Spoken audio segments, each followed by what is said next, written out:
صرف گاڈ ہے، بے شک اس کی کوئی مخلوق بھی پرفیکشن میں اس لیول پہ نہیں جا سکتی. مخلوق کی یہ اللہ کا نقص نہیں ہے بلکہ مخلوق کا نقص ہے کہ جو مخلوق ہوگا نا وہ پرفیکٹ نہیں ہو سکتا. جیسے خالق ہمیشہ سے ہے، مخلوق ہمیشہ سے ہو ہی نہیں سکتی. بے شک وہ کہتے ہیں نا، اکثر لوگ سوال کرتے ہیں کہ اللہ تعالیٰ اپنے ساتھ کا ایک اور خدا پیدا کر سکتا ہے. ہم کہتے ہیں یہ محال ہے، اس لیے کہ جو پیدا ہوگا وہ خدا ہوگا ہی نہیں. بے شک جو پیدا ہو گیا تو خدا کون ہے؟ لم یلد ولم یولد. ٹھیک ہو گیا؟ تو ذکر بھی کریں سر، اللہ کو یاد کریں، جھوم جھوم کے ہر جگہ ذکر کریں. کوئی پروٹوکول نہیں، نہ وضو نہ غسل، ذکر کے لیے کوئی پروٹوکول نہیں ہے. جب مرضی ذکر کریں، اللہ کو یاد کریں. اور اس کے لیے کپڑے پہننا ہونا بھی ضروری نہیں ہے. اکثر لوگ یہ سمجھتے ہیں کپڑے پہننا ضروری ہے، نہ کوئی ضروری نہیں ہے. بعض اوقات بندہ وضو کے لیے اندر چلا جاتا ہے غسل کے لیے یا غسل کرتے ہوئے، تو لوگ بسم اللہ نہیں پڑھتے ہیں، کپڑے پہن کے پھر بسم اللہ پڑھتے ہیں. سر اللہ اور بندے کا کون سا پردہ ہے؟ ٹھیک ہے، جی آپ کر سکتے ہیں ذکر. اگلا سوال ہے، میں نے اپنی زندگی میں بہت شرک کیا ہے لیکن الحمدللہ اب توبہ کر چکا ہوں، لیکن اس کے باوجود یہی فکر دامن گیر رہتی ہے کہ شرک تو ناقابل معافی گناہ ہے. معلوم نہیں کہ میری توبہ قبول ہوگی بھی یا نہیں، مجھے بتائیں میں کیا کروں. آپ سب سے پہلے تو اس طرح کے خیالات سے توبہ کریں جو آپ کر رہے ہیں. ٹھیک ہے، اس کی وجہ یہ ہے کہ سورہ التوبہ کی آیت نمبر 70 میں اللہ تعالیٰ نے فرمایا کہ جو شخص توبہ کر لے سچے دل کے ساتھ، اور اس سے پہلے بڑے بڑے گناہوں کا ذکر ہوا ہے، ان میں سے ایک شرک بھی ہے. بلکہ اب یہ کریٹیکل سوال ہے تو میں یہ آیت پڑھ کے بھی بتا دیتا ہوں. پارہ نمبر 19 کے اندر جا کے سورہ الفرقان کی آیت نمبر ہے یہ 70. اعوذ باللہ من الشیطان الرجیم، بسم اللہ الرحمن الرحیم. ہاں جی، یہ آ گیا، والذین لا يدعون مع اللہ الہا آخر. یعنی اللہ تعالیٰ اہل ایمان کی نشانی بتا رہا ہے کہ وہ ایسے لوگ ہیں کہ وہ اللہ کے ساتھ کسی اور کو الہ کے طور پر نہیں پکارتے. ولا يقتلون النفس التي حرم اللہ الا بالحق، اور کسی جان کو ناحق قتل نہیں کرتے. ہاں بفتوی شریعت والا معاملہ علیحدہ ہے، یعنی قتل کے بدلے قتل، وہ بھی گورنمنٹ کا جوڈیشری کا کام ہے، آپ نے خود نہیں کرنا. ولا یزنون، نہ زنا کرتے ہیں. ومن یفعل ذلک یلقى اثاما، جو کوئی یہ 3 گناہ کرے گا ان قریب ان کا عذاب چکھ لے گا. کون سے 3 بڑے گناہ گنوائے گئے ہیں؟ نمبر 1 اللہ کے ساتھ شرک، نمبر 2 قتل ناحق، اور نمبر 3 زنا.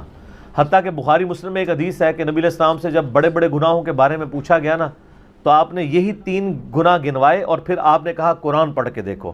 یعنی نبی علیہ السلام بھی اپنی بات کی دلیل میں قرآن پیش کرتے تھے. ماشاء اللہ تعالی. والذین لا يدعون مع اللہ الہا آخر ولا يقتلون النفس التي حرم اللہ الا بالحق ولا يزنون ومن يفعل ذلك يلقى اثاما يضاعف له العذاب يوم القیامة ويخلد فيه مہانا. جو یہ 3 گناہ کرے گا اس کے لیے عذاب دگنا کر دیا جائے گا قیامت میں، اور وہ ذلیل و خوار کر کے آگ میں یعنی جھونکا جائے گا. الا من تاب، ہاں اگر کوئی ان گناہوں سے توبہ کر لے.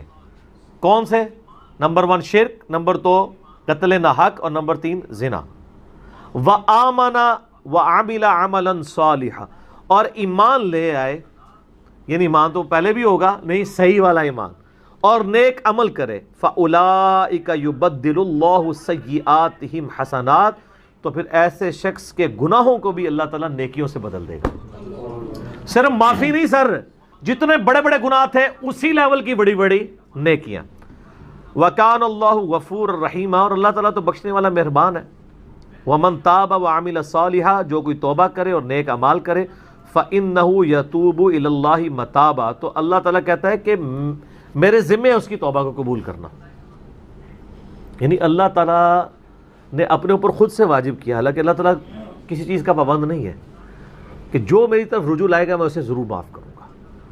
تو اگر کسی شخص کو اس طرح کا وہم آتا ہے نا، اور یہ وہم اس لیے بھی آ رہا ہوتا ہے، بعض اوقات لوگ یعنی اس کا ترجمہ کرتے ہوئے بالکل لفظی ترجمہ کر رہے ہوتے ہیں.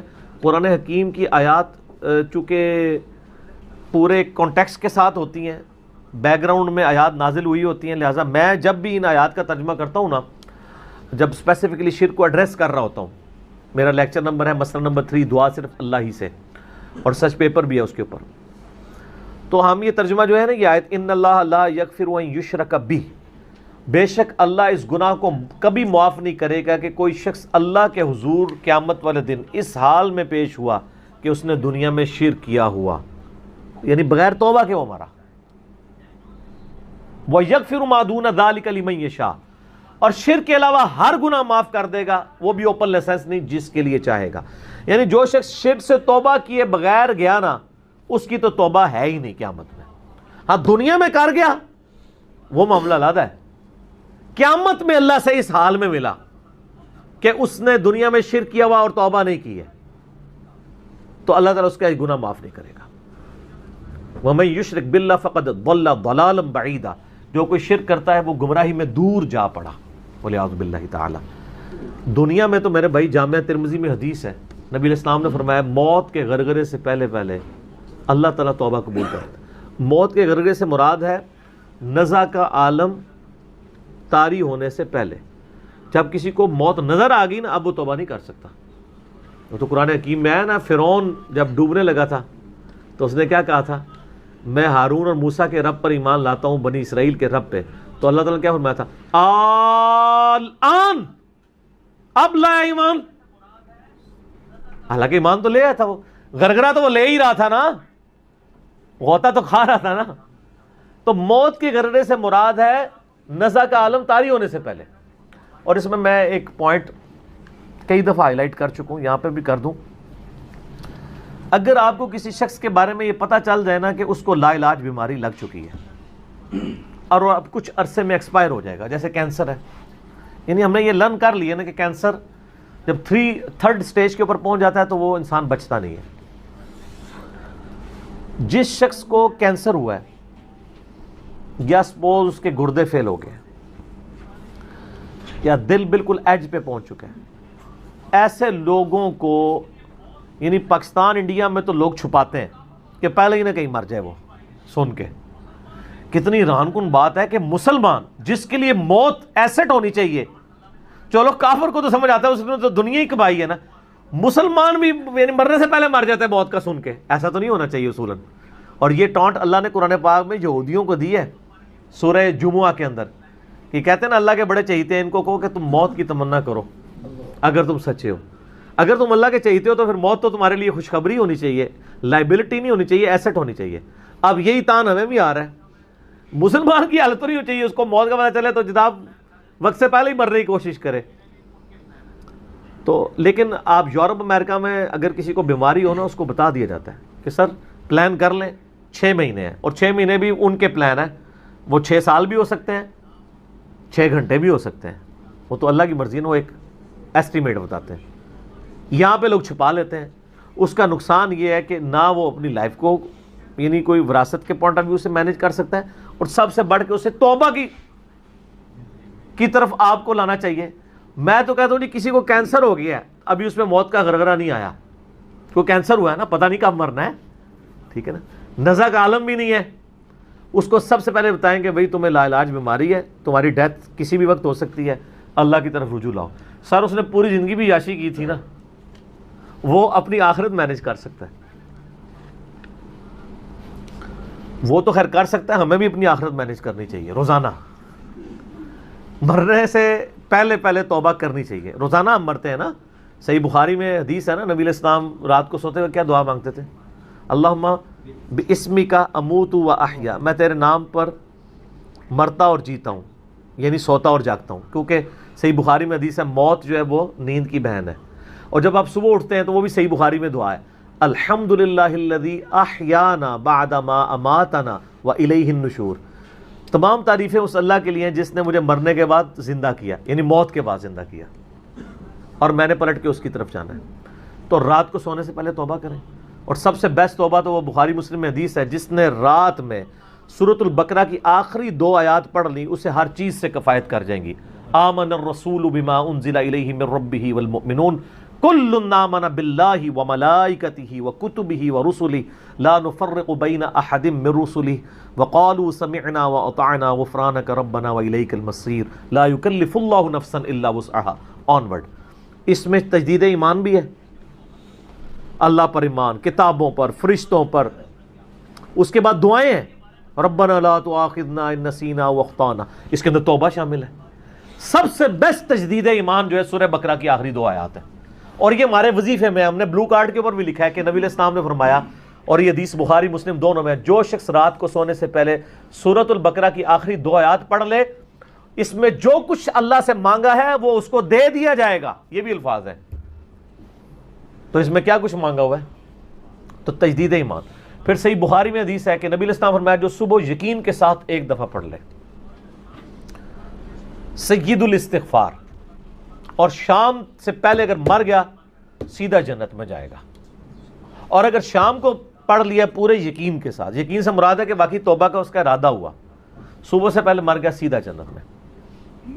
اللہم انت ربی لا الہ الا انت خلقتنی وانا عبدک وانا علی عہدک ووعدک ما استطعت اعوذ بک من شر ما صنعت ابوء لک بنعمتک علی وابوء بذنبی فاغفر لی فانہ لا یغفر الذنوب الا انت۔ یہ سید الاستغفار ہے۔ تو یہ وہ ہے توبہ جو روزانہ کرنی چاہیے، نزا سے پہلے یعنی صبح پہ پڑھے، شام کو پڑھے۔ بلکہ مسند دوستو یہ ہے استغفار کی فضیلت، اور پھر انہوں نے کچھ دعائیں ہمیں بتائی ہیں جو کہ مغفرت کے لیے ہے، توبہ کے لیے ہے، تو بہت اچھا بیان ان کا ہے اس پہ۔ اور میں تو ایک دم کھو گیا تھا اس میں۔ اچھا، اس میں انہوں نے بتایا ہے کہ کیا بولتے ہیں حضرت نوح علیہ السلام مچھلی کے پیٹ، ہاں مچھلی کے پیٹ میں تھے، اگر وہ یہ لفظ نہیں پڑھاتے، نہیں ادا کرتے ہیں، ہاں لا الہ الا انت سبحانک انی کنت من الظالمین، یہ لفظ اگر نہیں پڑھے ہوتے ہیں تو اللہ تعالیٰ انہیں قیامت تک مچھلی کے پیٹ میں رکھتے ہیں، ٹھیک ہے؟ اتنے اللہ تعالیٰ ان سے ناراض تھے۔ ویسے وہ گنہگار نہیں تھے، گناہ انہوں نے نہیں کیا تھا، ٹھیک ہے؟ انہوں نے صرف کیا بولتے ہیں جس قوم کے لیے اللہ تعالیٰ نے ان کو بھیجا تھا اس قوم سے ناراض ہو کے وہاں سے چلے گئے تھے، اس بات بنا ان کے حکم سے، اس بات پہ اللہ تعالیٰ غصہ آ گئے تھے، ان سے ناراض ہو گئے تھے، لیکن اس الفاظ سے اللہ تعالیٰ نے پھر ان کو معاف کیا۔ اور معاف کیسے کیا یہ دیکھیے اللہ تعالیٰ کے، اگر غصہ بھی جاتے ہیں تو ٹھنڈے بھی اسی حساب سے ہو جاتے ہیں اگر منا لیا جائے انہیں۔ تو اس بتاؤ پھر ان کو کیا بولتے ہیں نئی زندگی ایک طرح سے دی، پھر ان کو ان کی قوم تک بھیجا گیا، اور پھر لوگوں نے ان پر پھر ایمان لے کر آئے۔ تو ایمان لانا نہ لانا یہ اللہ کے ہاتھ میں ہے، ہم صرف جو تبلیغ جماعت نکلتی ہے وہ صرف ہدایت دے سکتے ہیں، ایمان لانا نہ لانا یہ تو اللہ کا ہے، اور یہ ہے ہی استغفار کی فضیلت۔ تو دوستوں میں صرف آپ سے یہ کہنا چاہتا ہوں، ہر ایک مسلمان بھائی بہنوں سے، کہ چلتے پھرتے اٹھتے بیٹھتے آپ لوگ کچھ کرے نہ کرے استغفار ضرور پڑھتے رہیں۔ استغفار، گھر کی جو بھی پریشانیاں ہیں، باہر کی پریشانیاں ہیں، تنگی ہے، پیسے کی دقت ہے، کسی بھی چیز کی دقت ہے، انشاءاللہ استغفار میں بہت طاقت ہے۔ ایک بار اس نظریے سے آپ پڑھیں اور پھر اس کی فضیلتیں دیکھیے۔ تو ملتے ہیں آپ کو نیکسٹ ویڈیو میں۔ آپ کچھ کہنا چاہیں گے؟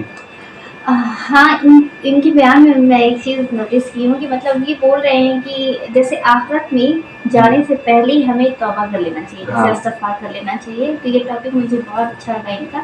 اس سے یہی مراد ہے کہ مطلب انسان جیسے دنیا میں پیدا ہوا ہے تو دنیا میں ہی اگر وہ توبہ کر لیتا ہے تو اللہ تعالیٰ اسے ایک دم پاک کر دیتے ہیں، اور تب تک ہی ہمارے پاس موقع ہے جب تک ہم اس دنیا کی زمین پر ہیں، اور آخرت میں تو اللہ تعالیٰ سے ملنے کے بعد اگر ہم پاک گئے تو بہت اچھا ہے، اگر ہم توبہ نہیں کیے اور وہاں پہنچ گئے تو پھر ہماری کوئی سنوائی نہیں ہے۔ تو اس لیے استغفار ضرور کریں آپ سب۔ تو دوستو آپ بتائیں ویڈیو کیسی لگی آپ کو، تب تک ملتے ہیں آپ کو نیکسٹ ویڈیو میں، اور اس ویڈیو میں آپ کا کمنٹ ہمیں چاہیے، اور ویڈیو کو دیکھا کریے اینڈ تک، اور ملتے ہیں آپ کو نیکسٹ ویڈیو میں۔ اللہ حافظ۔ اللہ حافظ۔